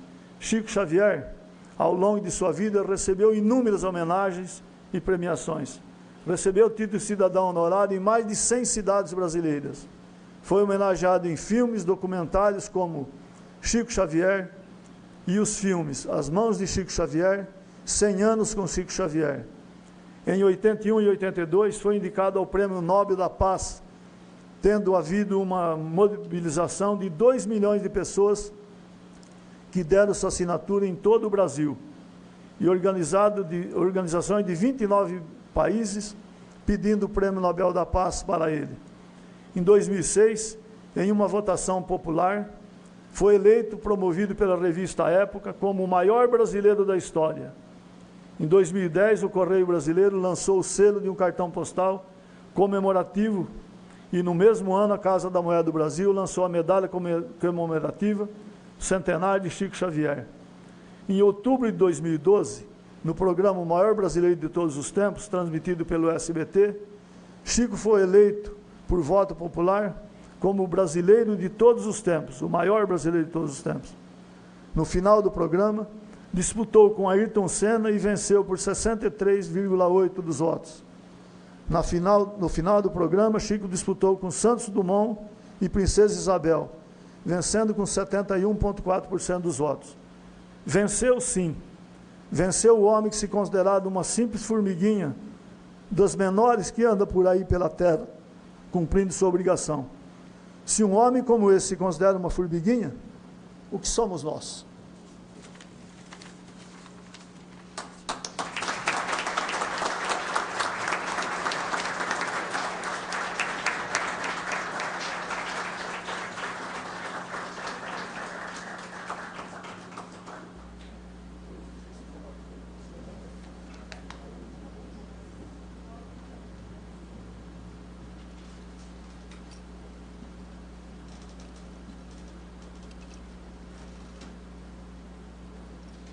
Convidamos a todos para que, em pé, ouvirmos a execução do hino oficial do nosso município, a valsa Saudade de Matão.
Antes de encerrarmos essa solenidade, gostaria de agradecer a presença de todos e agradecer em especial ao orador dessa noite, Dr. Eliseu, que, através das suas palavras e ensinamentos, abrilhantou a nossa solenidade. Agradecer também ao professor Moacir Maturo, que é o autor dessa lei, que regularizou no nosso município a Semana Chico Xavier. O nome é Um Homem Chamado Amor. E gostaria também de finalizar desejando uma boa noite a todos e um ótimo final de semana. E sobre a proteção de Deus, está encerrada a 7ª sessão solene do ano, realizada no dia 30 de junho de 2017.